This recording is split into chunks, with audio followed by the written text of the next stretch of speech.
बच्चों, कैसे हो आप। आज मैं आपके लिए उदाहरण लेकर आई हूँ और ये साधारण उदाहरण नहीं है, ये वो उदाहरण है जो पिछले एग्जाम्स में आ चुके हैं।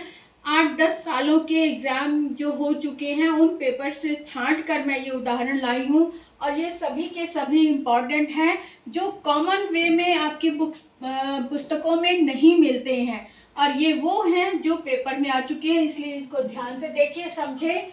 अब जैसे ये पहला उदाहरण हमने लिया, सिंह के समान है जो नर। अब आपको ये तो समझ आ गया कि जो लिखा है तो ये कर्मधारय है, लेकिन ये उदाहरण देखो, इसका जो समस्त पद बनेगा वो बनेगा नरसिंह। नरसिंह, जबकि यहाँ पे सिंह के समान लिखा है, इसलिए ऐसा कोई उदाहरण आता है तो बच्चे परेशान हो जाते हैं। ऐसे में ऐसे भी उदाहरण आते हैं कि सिंह के समान, सिंह पहले शब्द आया लेकिन शब्द क्या बना, नरसिंह। नरसिंह, और इसका रूप भेद जो है वो क्या बना, कर्मधारय, है ना। तो कर्मधारय है क्योंकि यहाँ पे जो लगा है। और इसके जैसा ही एक और उदाहरण भी आता है, जैसे चरण कमल।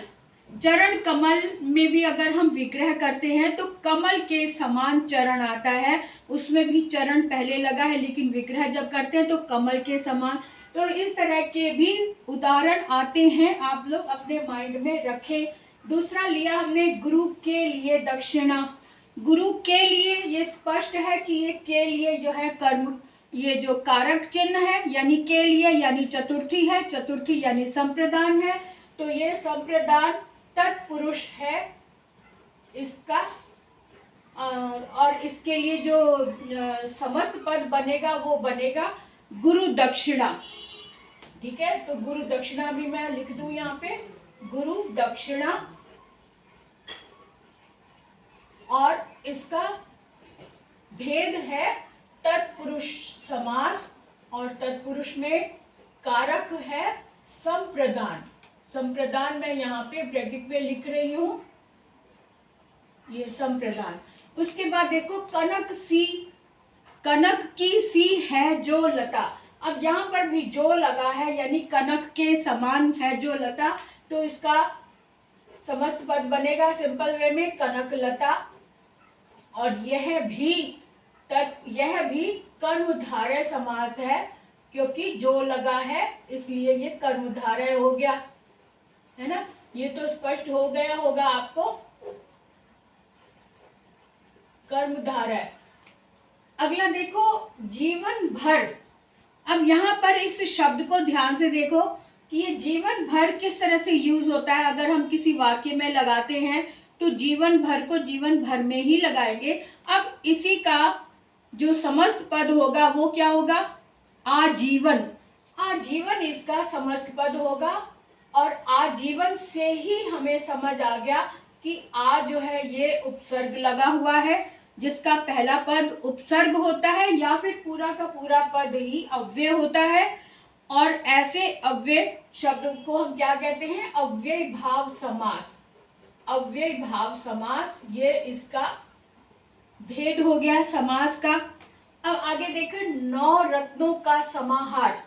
अब यहाँ पे गिनती आई हुई है, संख्या है यानी संख्यावाची विशेषण लगा है, और समाहार यानी समूह लगा है, तो इसका मतलब ये द्विगु समास है क्योंकि इसमें गिनती है। पहले इसके समस्त पद को देख ले, 9 रत्न है तो नव रत्न, इस तरह से इसका समस्त पद बनेगा। और समास का भेद है द्विगु समास।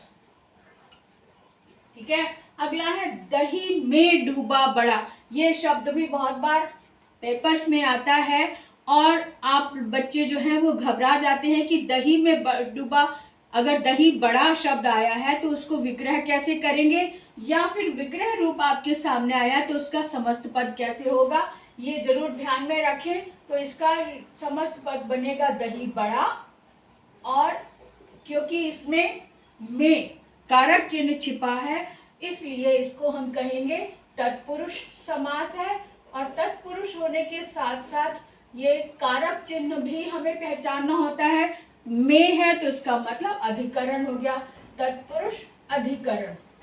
तो इस तरह से अगर कंफर्म है अधिकरण से तो अधिकरण लिखो, वरना सिर्फ तत्पुरुष भी लिखोगे तो आपको पूरे मार्क्स मिल जाएंगे।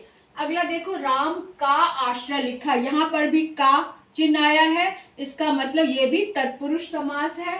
तो का चिन्ह लगा है यानी संबंध कारक है। और राम का आश्रय, इसका जो समस्त रूप बनेगा वो बनेगा राम आश्रय। माँ पे आ जो है वो आ की मात्रा के रूप में लग जाएगा, यानी कि संधि करके हम इसको लिखेंगे राम आश्रय। और इसका समास भेद होगा तत्पुरुष समास। तत्पुरुष और कारक का नाम है, क्या है, संबंध कारक, क्योंकि इसमें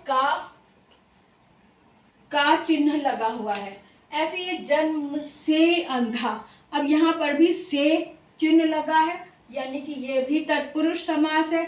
जन्म से अंधा यानी कि जन्म से लेकर, यानी कि इसमें कारक जो है करण कारक आया है, क्योंकि यहाँ पर जो साधन है वो साथ साथ चल के आया, जन्म से ही अंधा है।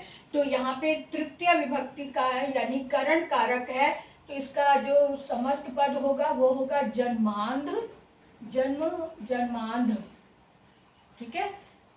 और इसका तत्पुरुष समास और कारक है, इसका से लगा है तो करण कारक,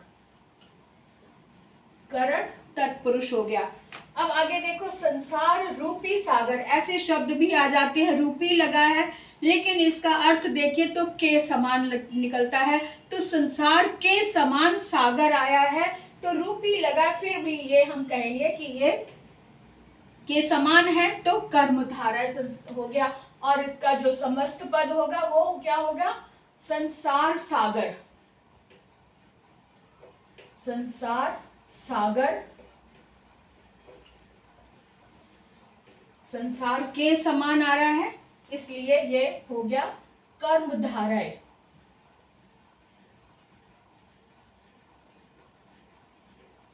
अब अगला देख लो, धर्म और अधर्म, यहाँ पे और शब्द छिपा है और बता रहा है कि यहाँ पे दोनों पद प्रधान है ना। जिसमें दोनों पद प्रधान होते हैं वो कौन सा समास होता है, द्वंद्व समास होता है, क्योंकि इसमें और लगा है। और इसका जो समस्त पद होगा वो भी ध्यान से देख लो, ये शब्द मोस्टली पेपर में आता है और बुक्स में आपका ध्यान बहुत कम ये शब्द बहुत कम देखने को मिलता है।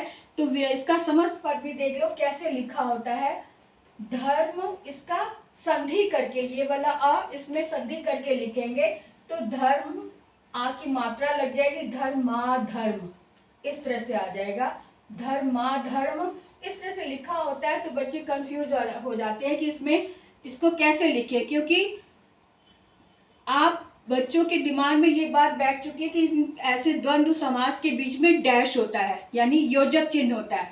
तो योजक चिन्ह हमेशा हो ये जरूरी नहीं है, संधि करके शब्द भी आ जाते हैं। तो धर्म अधर्म आया है तो धर्म और अधर्म, इसलिए इसका समस्त पद ये हो गया और इसका भेद होगा द्वंद्व समास, क्योंकि दोनों तरफ समान महत्व वाले शब्द हैं, यानी दोनों का समान महत्व है, दोनों पद प्रधान हैं। तो इस तरह से ये जो विग्रह है, विग्रह करके मैंने बताया है, विग्रह को समस्त पद में कैसे ढालेंगे वो भी देख लिया आपने। अब समस्त पद के साथ साथ इनका समास का नाम क्या होगा ये भी आपने समझ लिया। अब मुझे आप कमेंट बॉक्स में लिखकर बताएंगे कि आपको कितना समझ आया, और अगर नहीं समझ आया तब भी बताएंगे ताकि मैं इसको और क्लियर कर सकूं। नेक्स्ट वीडियो में मैं समस्त पद के साथ साथ MCQ वाले प्रश्नों के साथ आऊँगी, तो आप तैयार रहें इसके लिए। तो अगले वीडियो तक के लिए बाय बाय।